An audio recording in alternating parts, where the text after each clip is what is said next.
Hello guys, good morning. કેમ છો બધા મજામાં? આઈ હોપ કે બધા મજામાં તો છો. રાધે રાધે. અને જો સવારનો થઈ ગયો ને મધરો પવન પણ શરૂ થઈ રહ્યો છે. આજે અમારે બહુ પવન છે.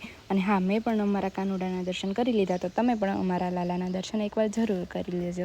અને કોમેન્ટમાં જય શ્રી કૃષ્ણ લખવાનું ભૂલતા નહીં. અને હાલો, હવે આપણે રેડી થઈ ગયા છીએ. રેડી થઈને સામાન લઈ લીધો છે. સામાન લઈને આપણે વાડીમાં જઈશું સૂર્ય નમસ્કાર કરવા. સરસ મજાનું વાડીએ પહોંચી ગયા અને હવે આપણે સૂર્ય નમસ્કાર સ્ટાર્ટ કરી દઈશું.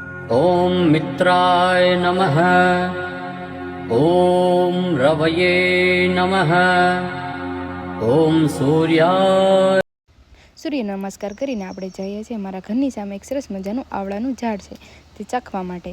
જો સરસ મજાના આવળા છે, તમે એને શું કહો છો એકવાર કોમેન્ટ કરી દેજો. અને મેં ચાખ્યા તો બહુ ખાટા લાગ્યા યાર, બહુ ખાટા આવે આવળા. અને મારા ઘરે છે કેરી, ચીકુ, આવળા, જાંબુડા, પપૈયા અને બદામનું ઝાડ છે. તમારા ઘરે શું છે કોમેન્ટ કરીને કહેજો. અને મને ચકલાને ચણ નાખવાનું મન થયું તો હું નાખવા ભાગી છું. તમે પણ આવું ઉનાળાનું કામ કરતા હોય તો એકવાર લાઈક કરી દેજો, શેર. અને હા, ન કરતા હોય તો તમે પણ એકવાર જરૂર એવું કામ કરજો. તો બસ આજના દિવસ માટે એટલું જ. લાઈક, શેર અને સબસ્ક્રાઈબ કરી દેજો. Bye bye.